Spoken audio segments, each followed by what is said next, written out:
Hello, everyone, and welcome back to Sinar Daily Sports Matters podcast. And this is the first podcast for 2025.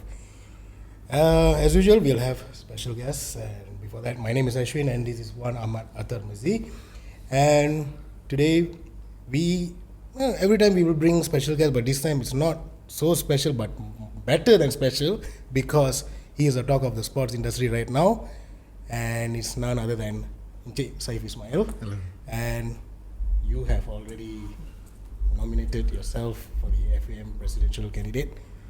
How's the feeling so far? Okay, Ashwin. It's been an interesting journey, put it that way.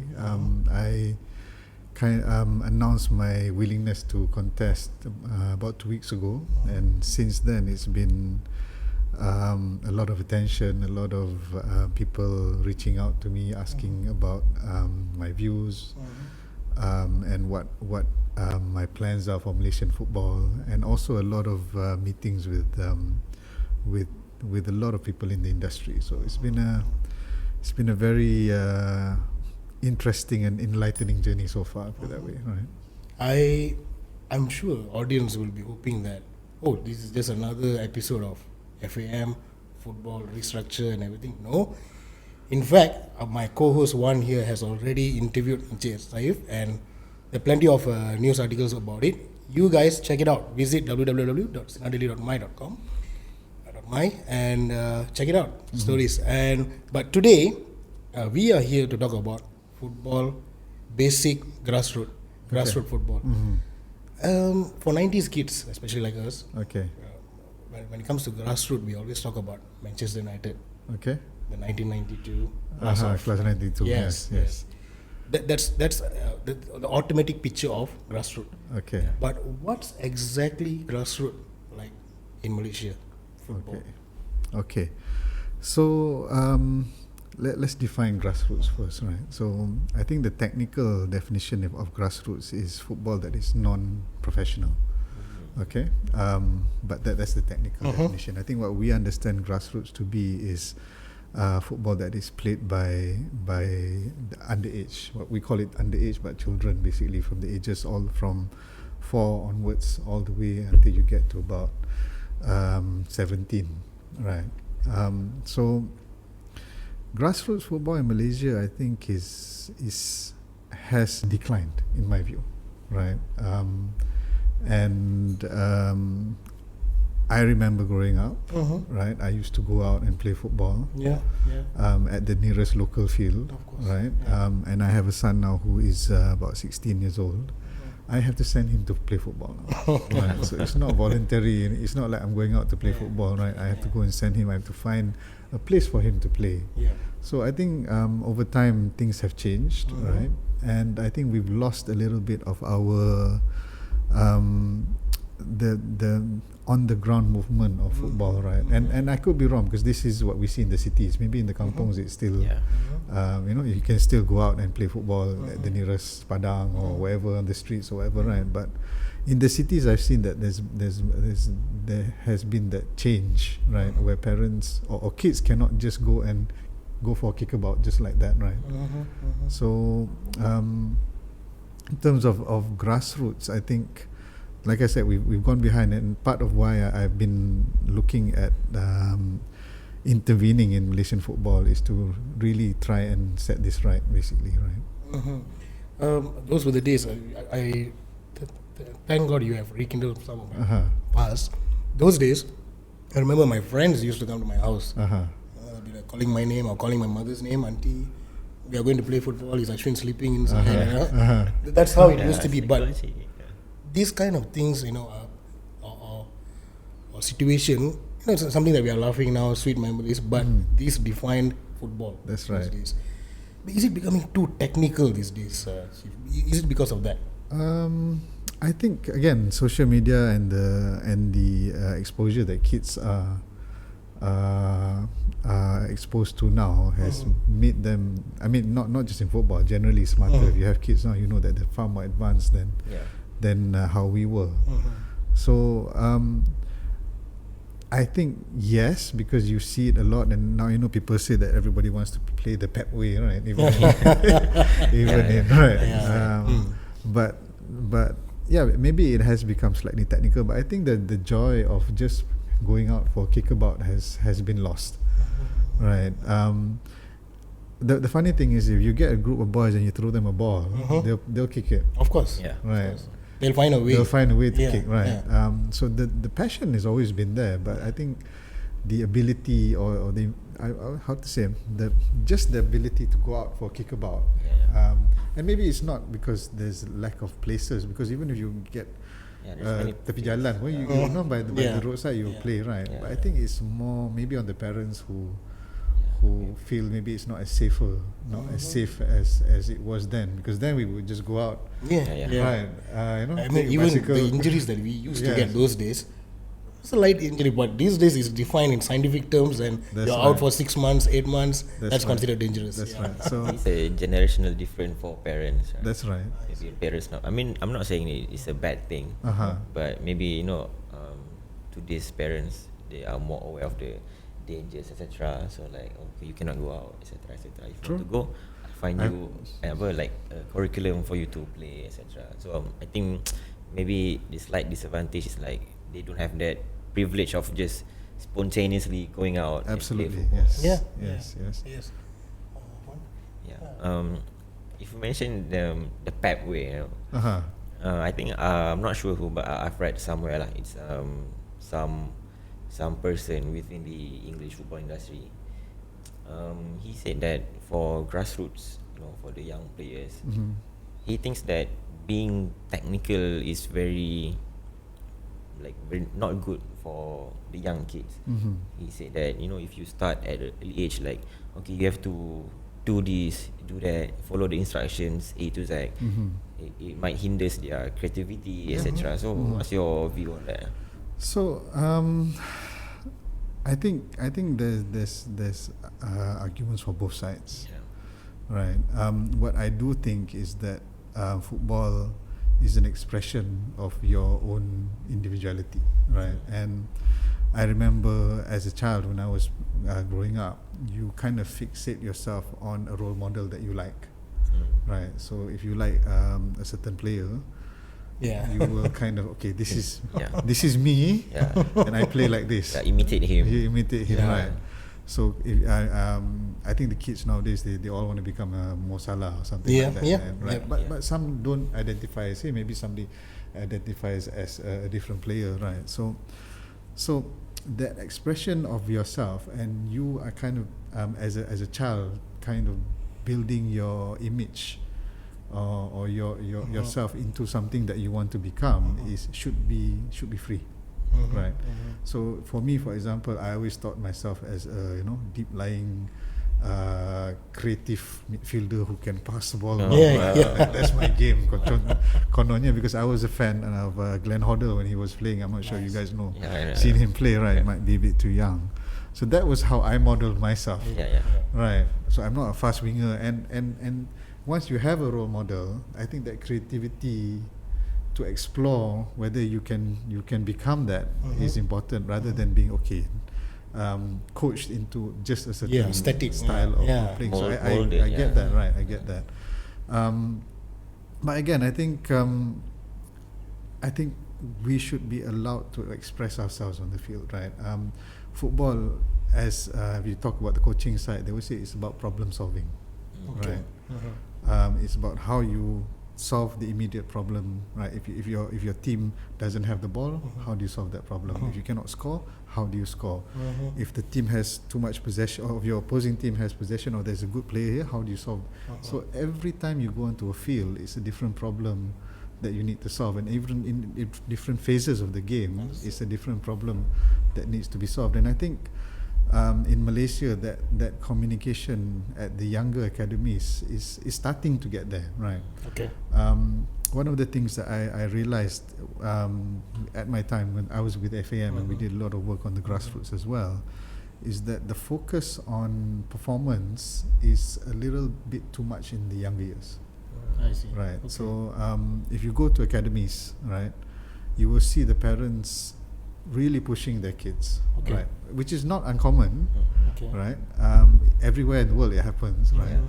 but the role of I would say parents has not been clearly defined. So when we ran programs, I would always say to the parents, when you come, your job is to come, send your kids, watch them have fun, but don't say anything. Let the coaches handle it.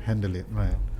Especially at the younger ages. If you're talking from 5 all the way to about 11, 12, right? Let them be, right.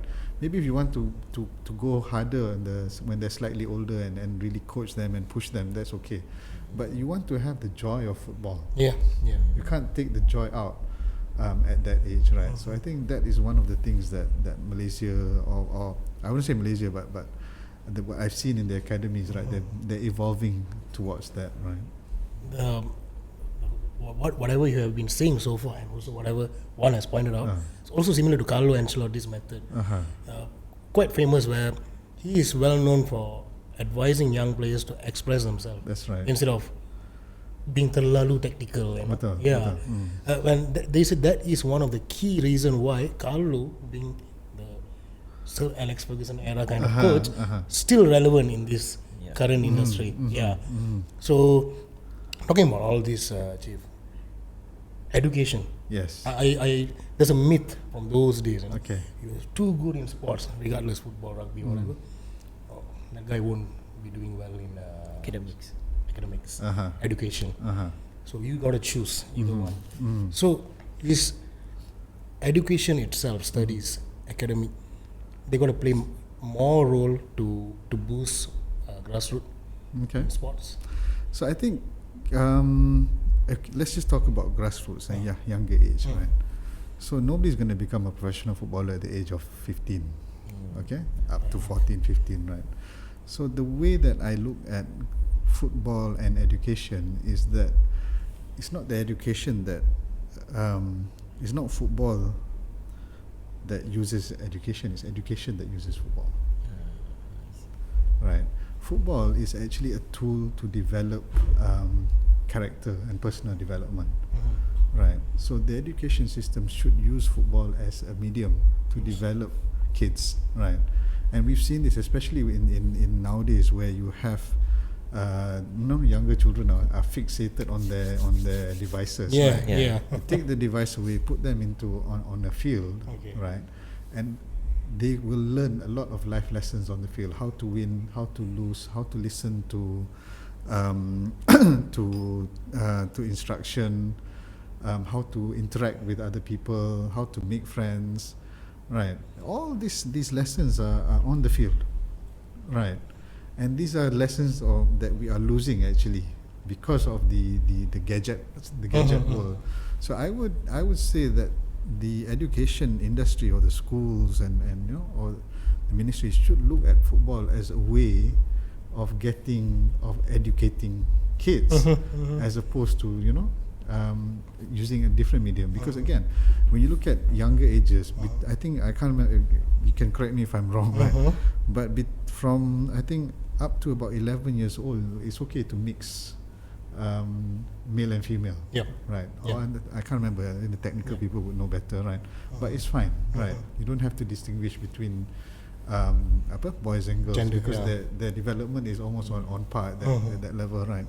So you can use football as a means to teach life lessons. You can use football as a means to develop personal character, right? And I think this is an opportunity that is not being used by the education system, right? And the tool is already there. The tool is already there. Dedication. It's been there for discipline, dedication. That's right.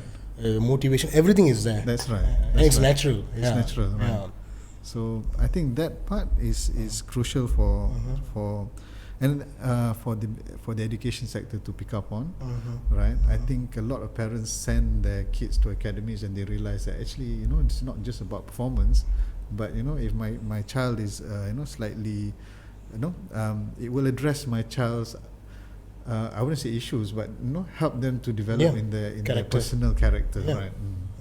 And we have yet to reach that point yet, but I would like to point out a specific player. I'm sure you know, Arsenal's White. Ben White. Ben White. It has come to a level where football itself has become a job for him. Yes. It's only job, strictly job. I'm not doing this out of passion. I'm not. So apparently, based on news reports, saying that that was one of the reasons why, despite his perfect record in Arsenal, he was not selected for the international duty, because he looks the sport as a job. So I hope we won't come to that. We have yet to come to that level, but for now, pushing grassroots is important, and education has to play a very strong role here. True. Yeah. So just my response on that, we have to differentiate between between performance and recreation. Let's put it that way, right? So if you have, let's say, 1,000 kids playing football, how many of them are going to become professionals? Right? Maybe from 1,000, maybe 1 or 2 or 3, maximum 5, let's say. Right?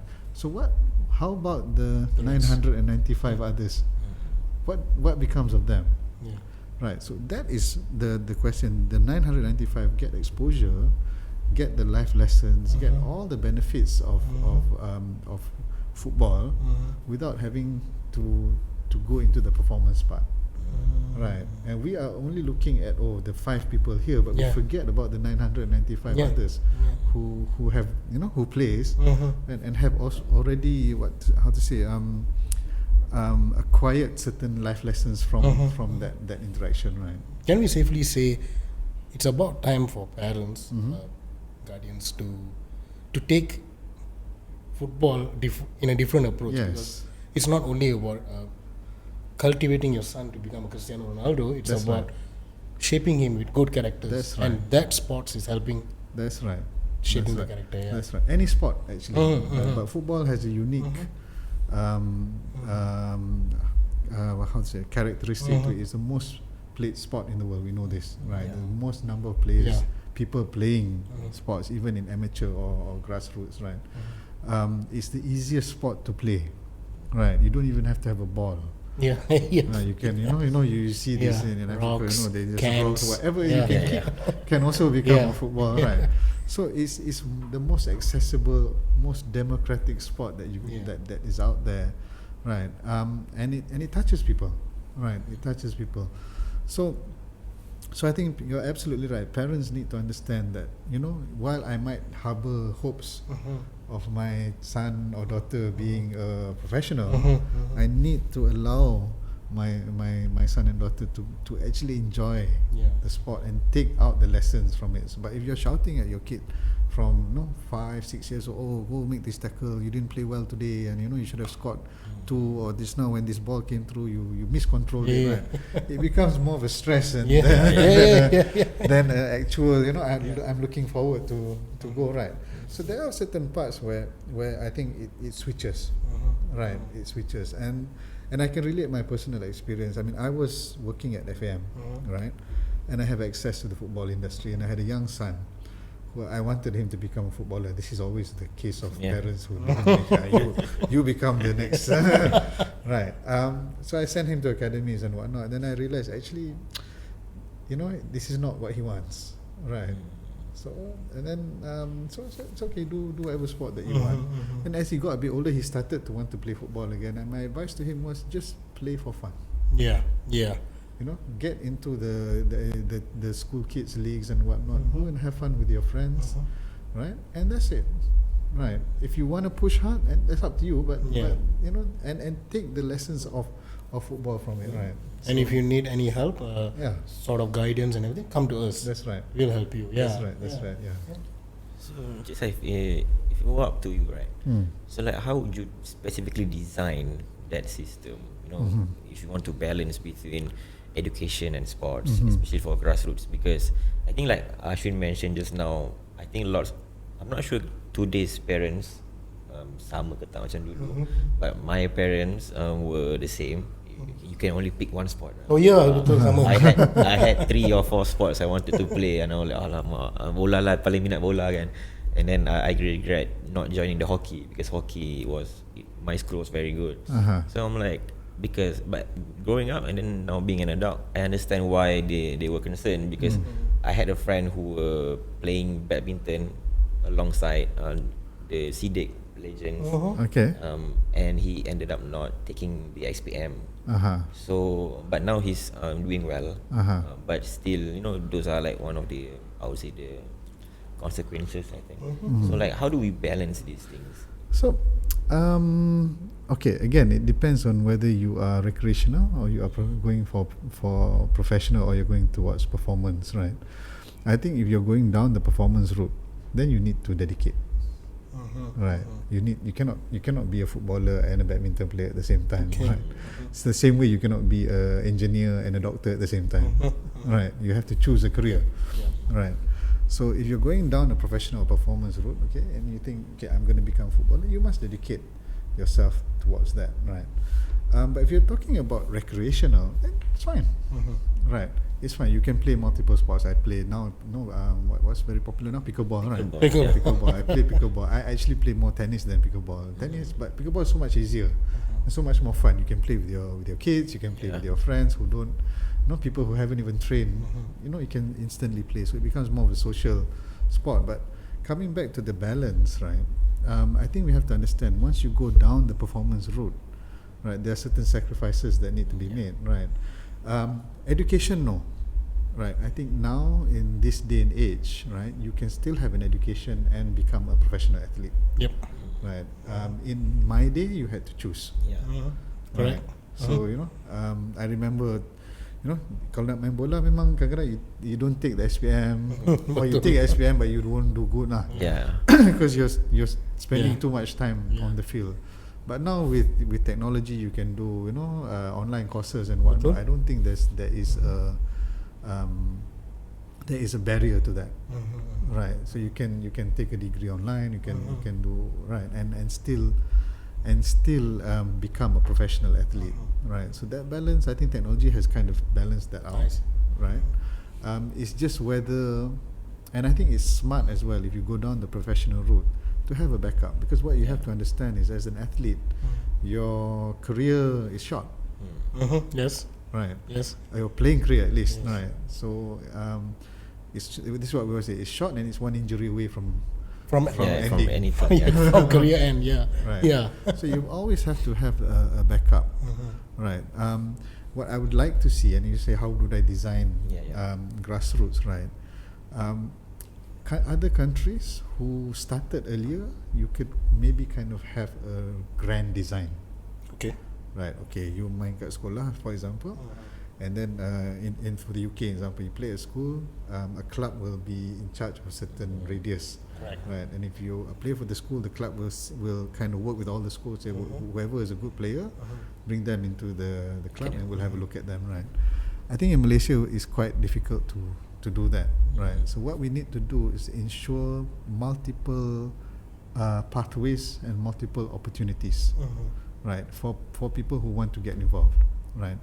So the problem now is that, let's say I have, or you have, your kid is your son or daughter is 10 years old, and you want to explore them becoming a footballer. Okay.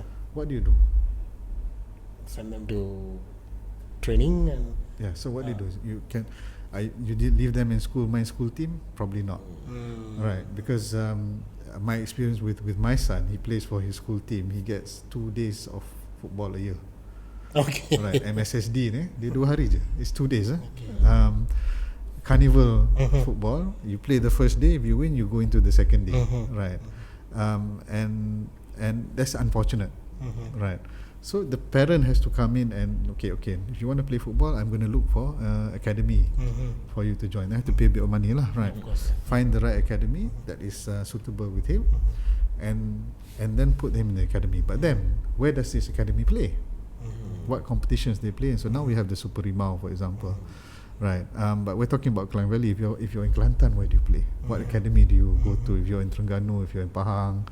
Right, Sabah Sarawak. Right. So what is the pathway and what is the opportunity? So what we need to do is nurture more, I would say, academies, right? And academy is a loose word. Even if I'm like a parent who loves football, and I say, okay, I nak buka academy kampung, get the 30 people datang Padang, that for me is good, right? Do not shackle it down by having too many restrictions. You can add the company, you can add any. If somebody is willing to take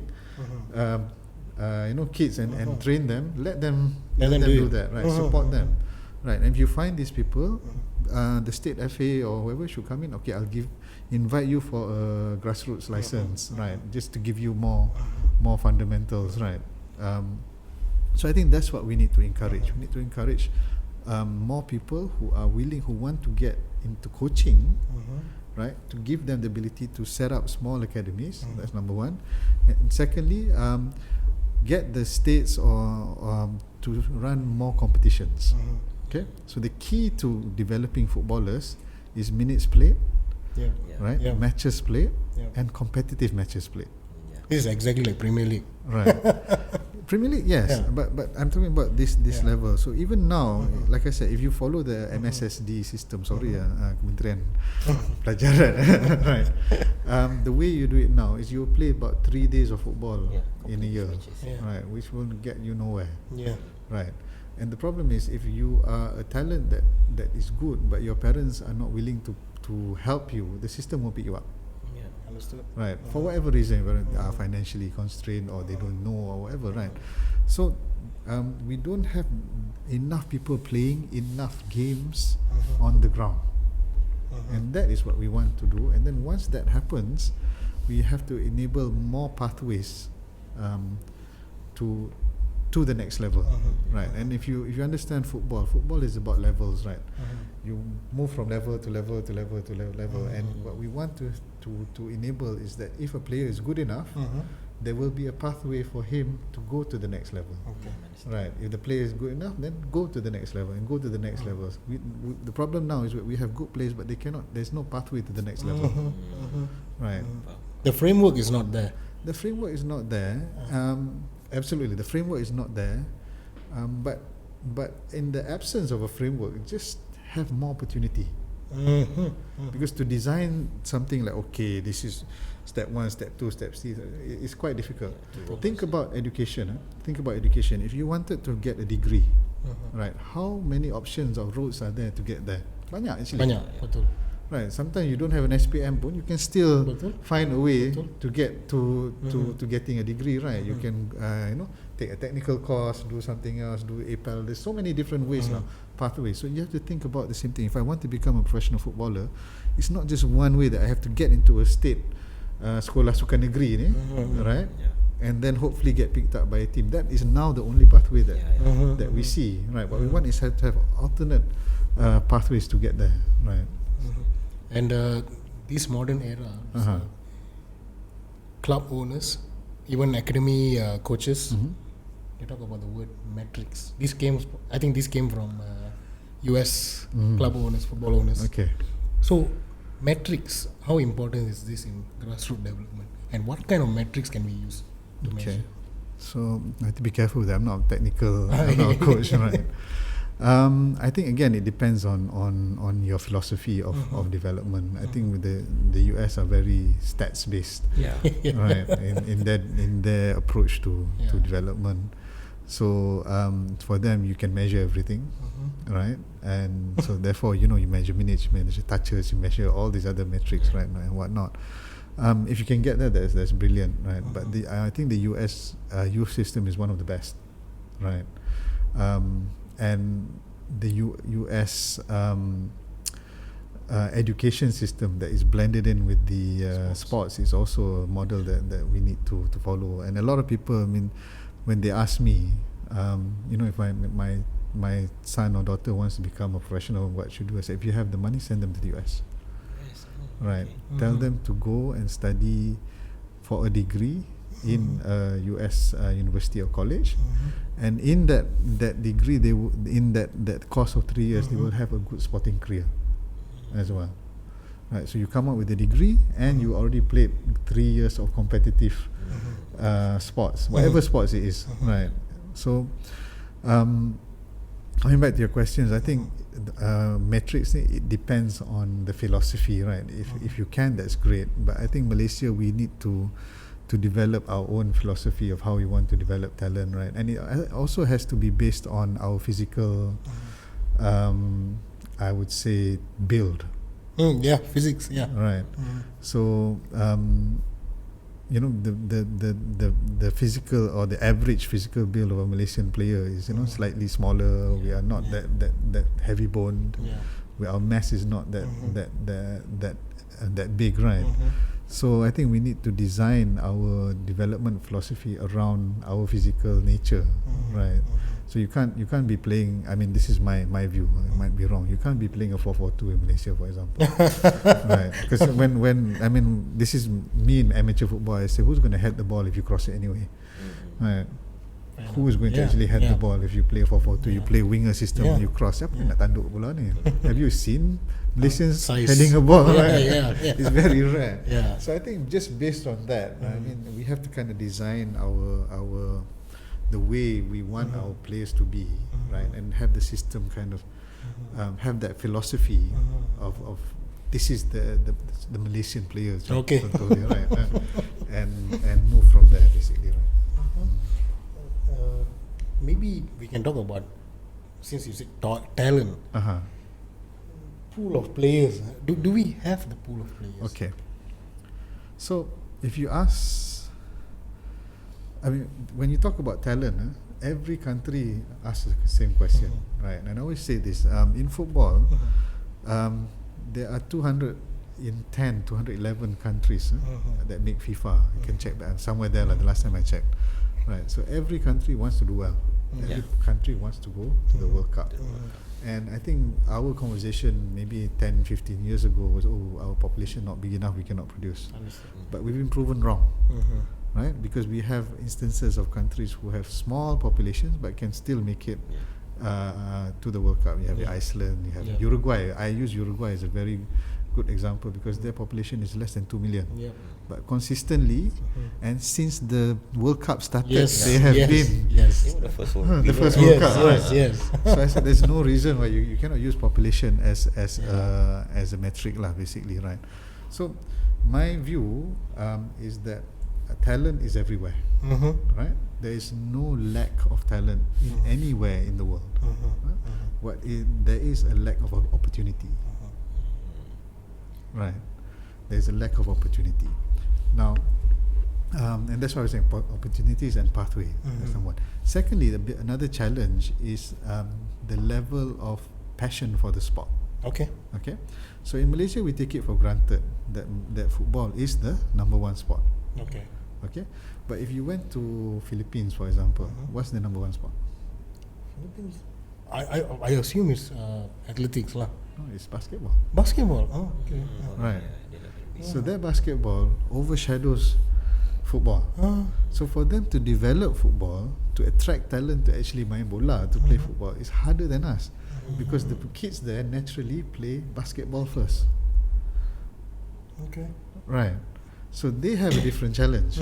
We memang naturally football is the game that kids play. So we are already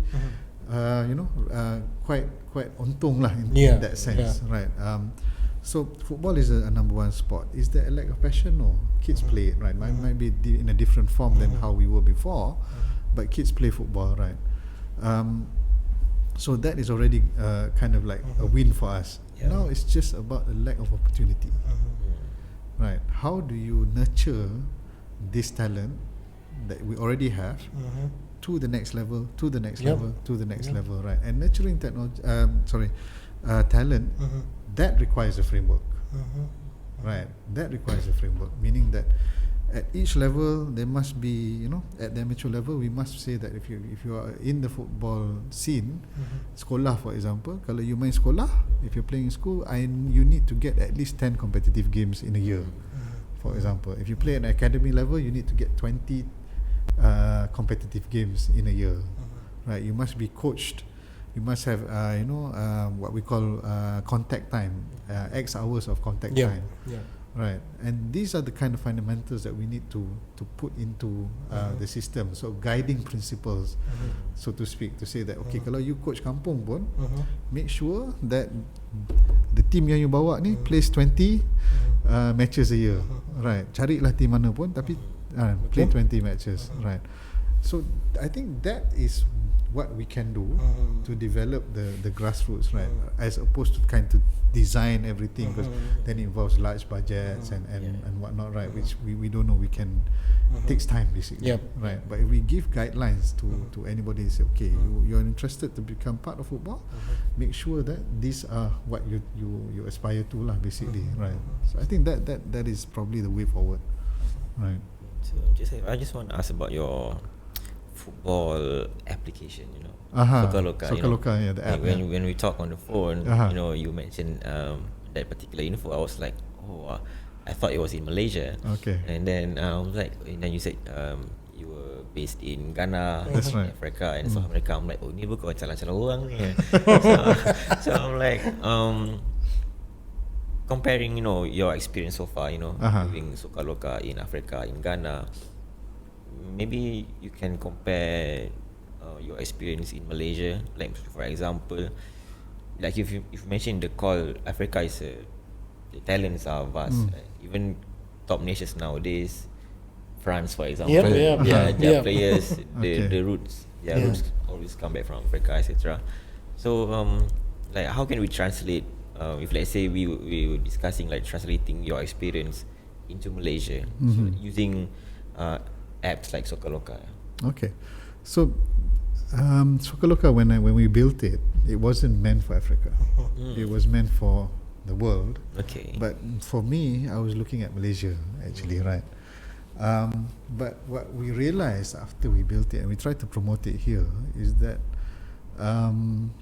it's not it was not well received because the level of, what's the right word for this? The level of literacy? Not literacy, no. The level of grit in players here is different from the level of grit of players in Africa. Now think about this. So in Africa, why the talent is so good is because mostly football is a way out. Okay. Yeah. Right, it's a social mobility tool, right? So if you're in Africa and you come from mostly you will come from a very underprivileged background, right? So football is your way out, right? It's your way to escape your reality and move not just you but your whole family into whole a village. different, your whole village. You've seen like money and whatnot, right? Into a different now money like is but it's true for a wide majority of them. So the desire to succeed is different level. Right. I can cite, I could be wrong, but may I cite something? Brazil's downfall. When, like you said, greed. Everybody decided, you know, it's not about protecting the Brazil's legacy anymore, but it's about earning money. Yes. And pull my people out of poverty. Oscar, Hulk. Yes. And that's it. The death of Brazil after that started until now. Yeah, it can be seen. That's a fair point. That's a fair point. But would you, if you had the opportunity and you come from you know, from underprivileged background, if I can make money and help more people in my village, I would do that rather than, you know. Right. So I mean, but that opportunity to really make a social change for you and your family and your whole village or kampong, whatever, right, is what powers their desire and the work that intensity. they put in. So if you go to Africa and you say, you go to a kid and you say, okay, you need to train, they will train. You need to improve this, they will do this out of their own time. Our players here, you suruh training, okay, dah habis masa, Privileged. Right, nak pergi tengok wayang lah or whatever, right? And historically, if you look at footballers, right, in general, they usually come from the what we say the more underprivileged, right? Because again, you have more grit if you are from there. It's very rare that you find not very rare, it's rare lah, that you find players that come from privileged background. Other few like Kaka and you know, Pirlo and all these things, right? That you look, and they usually become the more thinking player if you realize it, right? Right. But so and even in Malaysia, if you talk to coaches and you say, okay, you get team daripada kampung dapat team pada bandar ni, you saw them main different. Right, the teams from the kampung are big. Yeah. They play hard. Yeah. Right. The team from bandar ni nak main ala-ala Itali lah, macam dapat bola, Beautiful pusing, football. beautiful football lah ni, right. So again, what translates is actually the grit and the determination to succeed, right. And for Malaysia, we need to be able to somehow engineer that ethic of hard work, right. And that only comes in groups, right. So if you can have that high performing culture, right, of you need to train, you need to get better all the time, right, and it has to be nurtured within the whole system, right. Because what we see now is a level of complacency, I would say. Okay. Right. Even if in our league, for example, right, I'm not saying that they are not working hard. Okay, don't get me wrong, right? But you only see it when you compare to next door. So, for example, we just saw the AMEC Cup, right? You see how Vietnam played. Oh my. Right. Yeah, and Thailand's come back as well. And Thailand's come back, but there was a point in that game, and this talks about mentality rather than skill, right? Of the maturity of Vietnam, right? So when Thailand scored the second goal, which was contested because he was supposed to give the ball back, right? Right. Tapi they shoot, and terus masuk goal, right? Even the players will say pass back to the keeper, right? So after that, there was about a 10-minute kind of gaduh lah. Chaos, you tak ni salah ni, you tak boleh buat, and we were as viewers, we were saying, okay, maybe Thailand will give a goal back lah, right? But they didn't, right? So after 10 minutes, blah, blah, blah, and referee couldn't do anything because it's legal, right? So after that, when the restart happened, what you want to look at is the mentality of the Vietnam team. They did not dak koyak. Yeah, betul. They didn't look for a fight. They didn't go hard into tackles. But if it was our team, I berani cakap lah. Yeah, betul. Dah cari gaduh dah. Yeah, betul. Because the mentality dah lari dah. Distract. They just played the game and within 5 minutes dah score balik dah. So that brings you a higher level of footballing mentality, right? Knowing that, and bear in mind they're playing away, right? Exactly. Not an easy stadium. Not an easy stadium. So it's so easy to lose your head. If it was me, I'd probably lose my head as well. No, right. So that talks to you about a higher level of development, higher level of footballing mentality that they have developed over the years, and it's probably because their grassroots is strong and they've played enough games, had enough exposure, right? And that is where the fundamentals reflect back on the top. Tapi Chief, our country, bola sepak first sports to be funded ataupun to be focused dari Perdana Menteri, any cabinet. Sekarang cabinet banyak dah tukar dah. So any cabinet, NGOs, pemerhati, observers and everything. But still, why are we still having this mentality koyak problem? Again, it's the maturity lah. It's the maturity, and maturity comes from, I'm just going to take this back to the politics, right? The maturity in management, right, will reflect on the maturity on the field, right? Dari atas ke bawah. Dari atas ke bawah, right? So I think if you come, but it is changing. Let's not deny this. My time, I played football amateur, so I played KL League, Reserve Leagues, right? All the coaches were the type of coaches yang jerit kat you je lah. That was the coaching of that era. It's hardcore, marah, right? Right. But now the new coaches, and even in the syllabus, the grassroots syllabus, the D license, the C license, right? It's more of a proper, I would say proper coaching method, being a mirror, talking about self-awareness, understanding macam the game, right. Macam like Arteta lah, that kind of coach. So you take Alex Ferguson to Mourinho to Arteta lah, kind of, and Pep kind of, that whole evolution. You put them together side by side. It's moving towards that, right? So I think that it's okay. But again, what's missing for me is the grit, the desire, right?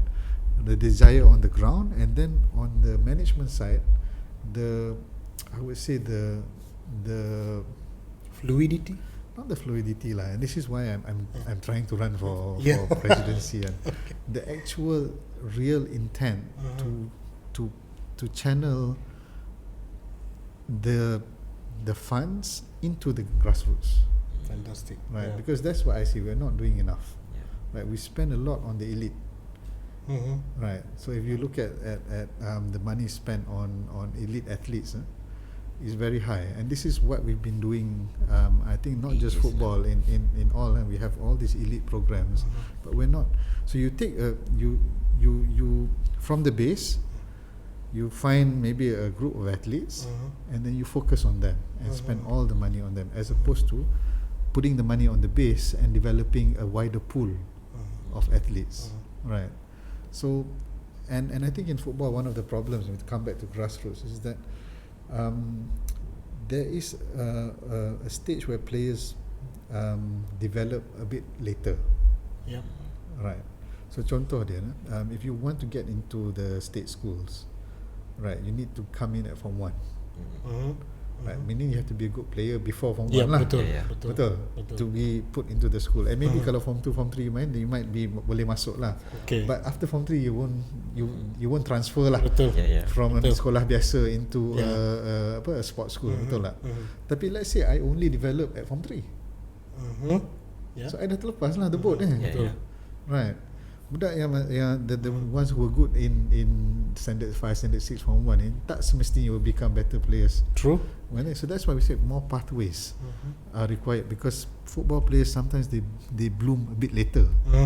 Right, that's one. And then the physical side of it for boys, you only start growing when you're 14, 15, right?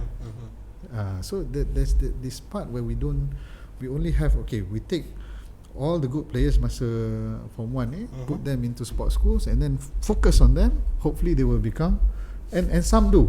It's not that they don't, but you're kind of just only addressing a certain percentage of talent. There is a wider percentage of talent here that's not being looked at, right? Because terlepas masa Form, mungkin masa Jana tak main bola pun. Betul. Right, Form 2 baru start minat. Right. So this is in our modern era. I think Drogba towards 30 suddenly pick up. Yes. Before that, who is he? Nobody knows him. Except for what he did in Marseille. And true. That's pretty much So again, for me, if you talk about grassroots, we need organisation, and the whole point of Soka Loka was to organise football. Right.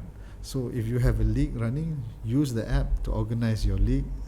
The app provides you all the stats, your assists, goals, and everything else, and it gives all this to the grassroots. Right. And once you have this, you have all the stats and people playing, and you have the data on it, then you can start looking at how to develop football from a macro or from a policy point of view. Right. So that was the whole point of Soka Loka when we built it, and unfortunately it didn't really pick up here. It picked up in Africa. We never thought about this. Right. And now is that I just had a call with the team yesterday. We have about 30,000 players actually on the platform, and there's a lot of activity going on in terms of using the app for managing local tournaments.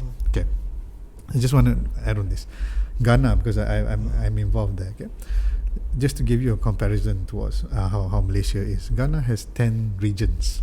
So regions ni macam state lah. Okay. So every region has its regional FA, macam a state FA, okay, and they run tournaments, competitions, okay. Now, dalam 10 region ni, the 10 regions, guess how many tournaments are running, leagues or cups are running in these 10 regions in a year? You take a guess. I'm not sure. The number must be high, I guess. What's high? Thousands, almost. No. Okay. So there are 900 leagues running in these 10 regions. 900 leagues. Okay, 900 leagues, somewhere there, 900 plus. Okay, which means one region on average organizes 90 leagues. Almost 100. Okay. All right, in a year, 90 leagues running concurrently. So that's what you talk about, opportunity and pathway. Kalau you main bola, you can find a league to play into. You will, because there's leagues, there's teams. Because there's teams, there's academies, right? You will definitely find an academy. You will definitely find players get minutes. and you get minutes because right, and these 90 leagues are organised by the state. No, this is tak termasuk yang self-organised, right, by the regional FA, right. And there's only like 4 or 5 people there who are running everything manually on Excel. 4 or 5 people only. Right. Now this is something that we need to look into and discuss. On Excel, I've seen this. Right. So when we're talking to them, let's start using the app. Then they say, "Oh yes, but this is how we've been doing all this time." And when I look, it's fantastic work. Right. So regardless of the politics that's happening on top, this happens, and that's why Ghana is a World Cup team. That's why they can keep on producing players, right? World-class players over, without fail. Right now, who's the back? Macam Kudus, right? And right. But those are the ones who make it to the Premier. You don't see the ones who play there, who go into the other African leagues, who go into the probably lower better leagues. than the current player as well. Right. So what I'm saying is that, but that base is so strong that you can cultivate talent. And this comes back to my point of not enough opportunity. Kalau you tengok dekat Malaysia ni, right? I take any state. Is there more than 10 leagues running on the ground? Maybe that's about it lah, right? And not only is there more than 10 leagues, does it provide enough competitive games or not? Do you play 30 games in a season? Even the Super League pun berapa game? 11 darab 11 teams, right? So you play 20 matches lah. Right.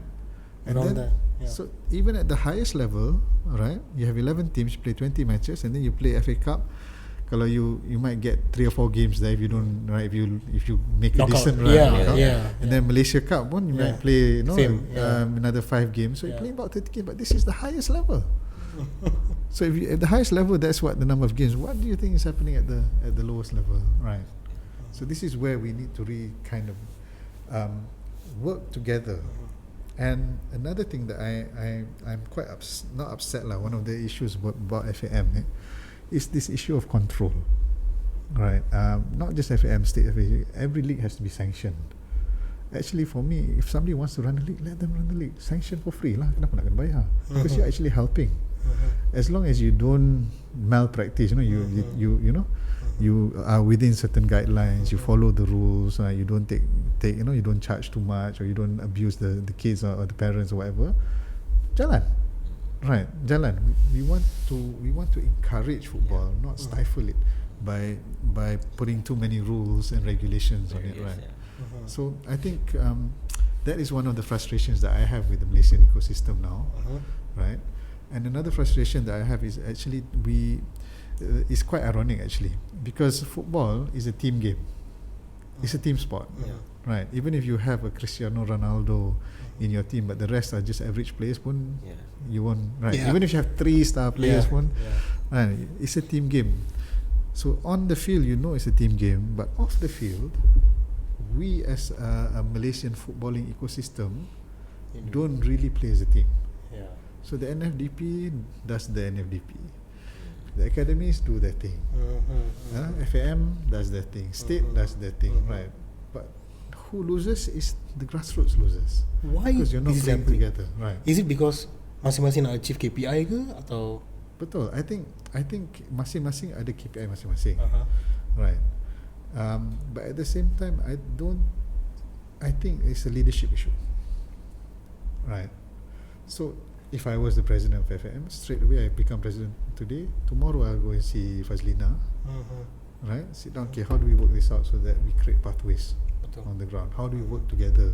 It's not that I want your budget. It's not that I want to take over NFDP. Okay, Fazlina, siapa lagi? Dia kemudian pelajaran, right? And then Youth you and talk sports, to KPT, and you talk to Hana Youth sekali. Sit down together. How do we make it possible for talent here on the ground to go to the next level? That's it. How do we work together, right? And this is what is missing actually, right? So that is my frustration, and in the absence of that, like I said, in Africa, these things run anyway,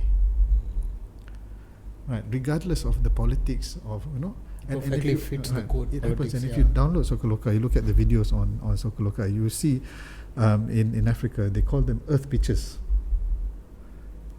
padang tanah merah. They don't have grass like us. You understand? Right? They don't have grass like us. This is hard Tanah Merah And right. kaki But without shoes, they can play tournaments on this. Tak ada masalah. Betul. Right, you can have year-long tournaments on apa ni, and if you look at, I've been over a few times, and you see the enthusiasm that they have for the game, right? You have players when we do tournaments, you have people from travelling, on bus for hours just to get to the tournament to play, in a 3-day carnival, duduk dekat. I think there's one time we placed them in a school, right? And I was so surprised. We had a briefing in the school, and because I think we were one of the co-organisers and sponsors of the tournament, so they brought me in, and the classroom. This was in Uganda. The classroom is, kan sekolah kita macam panjang ni. Their classroom is double or almost triple. Because then kenapa panjang sangat kelas ni? Because their average classroom is about 80 people. Our classroom was 40. 40, betul. Right. Yeah. If you go private school now, it's about 20. Yeah. So it's really long. So everybody was in there, and we did the briefing at night. And there was only the lights in this classroom was on. Everywhere else was off. I said, why? Because we don't have power. We put some. So I'm telling you, the level of